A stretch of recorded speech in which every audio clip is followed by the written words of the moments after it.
자, 스튜어트 홀 두 번째 강의입니다. 우리가 지난번에 문화주의적 접근, 소위 이제 레이먼드 윌리엄스와 호가트를 그 문화주의적 접근이라고 했고, 스튜어트 홀은 또 하나의 구조주의적 접근이라는 그 패러다임을 내세웠고, 그 두 가지의 문화 연구의 접근이 어떻게 다른지를 설명했어요. 그래서 이제 223페이지에 보면 뭐가 나오냐면 구조주의의 장점에 대해서 얘기를 하고 있어요. 그러니까 구조주의의 장점은 한정적인 조건들을 강조한다는 사실이다. 만일 어떠한 특정한 분석에서는 다음과 같은 명제, 인간은 자신들이 만들지 않은 조건들이 토대 위에서 역사를 만든다의 두 부분 사이에 변증법적인 관계가 유지되지 않는다면 그 결과는 불가피하게 순진한 휴머니즘으로서 이는 필연적이고 주의론적이고 민중주의적인 정치적 실천을 낳게 될 것이라는 점을 이들은 밝혀주고 있다. 그러니까 구조주의가 중요하게 강조하는 건 뭐냐면 인간의 실천이라고 하는 것이 구조 안에서 가능한 거지, 구조를 제외하고 인간의 경험을 자꾸 서술하는 건 의미가 없다는 겁니다. 그래서 여긴 뭐예요? 구조주의는 223페이지 밑에서 한 10번째 줄, 구조라고 하는 것을 사람들 사이의 관계로 환원시키지 않고 오히려 이와는 다른 기반 위에서 구조의 관계를 파악할 수 있게 해준다. 이게 이제 마르크스, 후기 마르크스죠, 주로 이제. 그러니까 사실은 그 레이먼드 윌리엄스나 호가트는 주로 이제 전기 마르크스, 경철 수거, 이데올로기, 마르크스의 이데올로기 이런 것들의 텍스트에 중요하게 그 강조점을 뒀다면, 알투세는 후기 막스, 무슨 정치 경제학 수거라든가 그룬트리스레죠. 그 다음에 자본론에 나오는 입장이죠.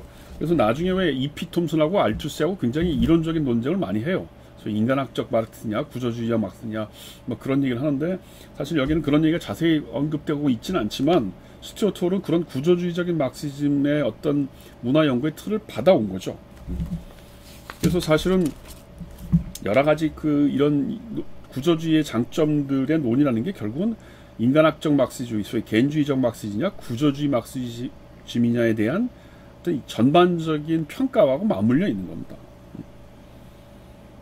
그래서 하여튼 225페이지에 보면 전체라는 개념을 강조하고 구조주의는 여러 실천들 사이의 유사성보다는 차이를 강조하고 뭐 이런 거를 이제 주로 얘기를 하고 있어요. 그래서 기존에 있었던 문화주의는 이러한 특수한 이론적인 어떤 특수성을 제대로 밝혀내지 못했다.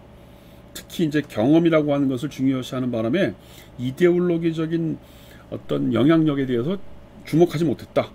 그런 얘기를 하고 있어요.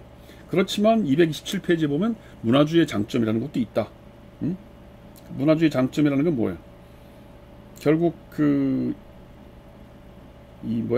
무의식적이고 정해진 상식 수준, 이런 것들로 구조주의가 인간의 문화적인 연구를 했다면 어떤 대중의 상식 속에서 아니면 대중의 일반적인 삶 속에서 어떻게 어떤 이데올로기적인 것이 자리를 잡느냐 이런 걸 보여준다는 의미에서는 문화주의적 분석이라는 게 의미가 있다는 거죠. 그래서 한마디로 얘기하면 스튜어트 홀은 그런 문화주의적인 접근과 구조주의적인 접근을 모두 다 그 장단점이 있고 나는 두 가지 정에서 어떤 균형을 잡겠다, 그런 입장을 보여주고 있는 거예요. 자기의 연구의 성과는. 그리고 이 사람이 가장 중요하게 생각하는, 궁극적으로 결론적으로 중요하게 생각하는 사람은 그람시라는 사람입니다. 그람시는 이런 문화주의적인 접근과 구조주의적인 접근을 동시에 균형을 잡고 있다, 이렇게 평가하는 거예요. 227페이지에 보면 그런 말이 있습니다. 그래서 그람시였다. 이데올로기에 연결시켜주는 좀 더 세련한 틀을 제공한 사람은 역시 그람시였다. 이런 뜻에서 문화주의는 문화적 범주의 무의식과 의식적인 조직화의 계기 사이의 변증법을 적절하게 복구시킨다. 물론 그 특징적인 움직임에 있어 문화주의는 지나치게 포괄적으로 의식을 강조함으로써 구조주의가 조건들을 지나치게 강조할 것과 대비하여 경향이 있다. 그러니까 구조주의가 갖고 있던 장점도 있지만 문화주의가 갖고 있는 장점이 있고, 그 두 가지를 동시에 겸비한 사람이 그람시다. 뭐 이런 정도의 결론이라고 보면 됩니다. 그 다음에 이제 조금 어려운 얘기인데, 난 이렇게까지 어려운 얘기 하려고 싶진 않은데, 여기 이제 뭐가 나오냐면 228페이지면 주체 없는 과정, 탈주체, 그러면 주체 형성, 이런 얘기들이 주로 나와요. 사실 요 얘기는 그 알투스의 얘기고, 이 책에서 두 번째와 첫 번째 논문, 이데올로기의 문제, 두 번째 논문 의미의 작용, 재현 이데올로기, 알투세르와 후기 구조주의 논제, 거기에서 오히려 더 적극적으로 이 논의가 좀 설명되고 있는데, 사실은 알투스에 관련된 건 제가 프랑스 포스트 모던 얘기를 할 때 알투스에 대해서 자세히 얘기를 할 거기 때문에 제가 그 논문을 그냥 스킵하고 지나가겠습니다. 그러니까 지금 이 앞에 이 책에 편집되어 나온 앞에 두 가지 논문과 지금 여기 나오는 여러 가지 무슨 주체 형성, 탈주체, 그다음에 뭐 이런 얘기들이 사실 다 알투스에 대한 일종의 그 첨언이고 부연, 이제 해석이죠. 근데 너무 어려워요. 알투스를 읽지 않고는 도저히 이해할 수 없는 거기 때문에 차라리 나중에 제가 알투스를 강의하고 그 다음에 이제 이 스튜어트 홀의 입장을 다시 거기서 이 설명하는 식으로 조금 더 부연하겠습니다. 그래서 하여튼 다시 한번 얘기를 하지만 이 책에서 231페이지에서 궁극적으로 나오는 얘기가 뭐냐면 이 그람시라고 하는 게 아주 중요한 문화 연구의 중요한 전거가 되고 중요한 어떤 그 저희 문화주의적 연구와 어떤 구조주의 연구의 중요한 이 두 양자의 패러다임을 그 균형시키는 중요한 사람이다, 이렇게 얘기하는 겁니다. 그래서 나중에 이 스튜어트 홀 뒤에 나오는 헵디지라고 하는 그 하위 문화를 쓴 헵디지도 사실은 그람시를 대단히 중요하게 생각을 해요. 헤게모니라는 개념을. 그러니까 헤게모니라고 하는 것이 그람시한테는 굉장히 추상적으로만 얘기를 했다면 이 사람들은 그런 무슨 미디어 연구나 아니면 의상 연구나 이런 스타일 연구에서 이 부르주아의 헤게모니가 어떻게 공고가 되고 그 다음에 노동자의 어떤 저항 이데올로기가 거기서 어떤 식으로 이 투쟁을 벌이는지 뭐 이런 얘기들을 좀 더 구체화시키는 겁니다. 그런 의미에서 보면 이 스튜어트 홀 이후에 헵디지, 그 다음에 뭐 미국 사람이지만 피스크 같은 이런 사람들의 대중문화 연구는 그람시의 헤게모니 개념을 현대적인 어떤 기법, 예를 들면 무슨 알투스의 이데올로기론이나 롤랑 바르트의 어떤 기호학적인 이론을 통해서 이 헤게모니 개념을 훨씬 더 풍부하게 만든 거다, 뭐 그렇게 얘기할 수 있습니다. 자, 그 다음에 이제 나오는 게 뭐냐면 그 제3부의 미디어와 이데올로기. 요게 이제 어떻게 보면 그 스튜어트 홀이 보여줬던 가장 중요한 구체적인 실천 연구의 한 방법이죠. 여기 나오는 세 가지 논문이 다 중요해요. 그 첫 번째가 이데올로기의 재발견, 미디어 연구에서 억압되어 있던 것의 복구라고 하는 이 논문인데, 이것도 대단히 유명한 논문입니다. 이것도 사실은 구체적인 작업은 아니고 어떻게 보면 왜 미디어 연구를 해야 되느냐. 스튜어트 홀 이전에 호가트나 윌리엄스는 역사나 무슨 어떤 일상생활을 연구했다면 스튜어트 홀의 가장 큰 특징은 미디어 연구에 족적을 남긴 겁니다. 그럼 왜 이 사람이 미디어 연구를 했느냐? 미디어 안에 이데올로기 효과, 지배 효과가 가장 많이 담지되어 있다고 보는 거예요. 그래서 이 이데올로기 재발견이라고 하는 이 논문, 그것이 왜 미디어 연구와 연결되는지를 보여주는 아주 중요한, 이론적인 수준에서 굉장히 중요한 논문이었어요. 이 책의 236페이지 보면 뭐가 되냐면 미국 미디어 연구에 대한 비판으로부터 시작돼요.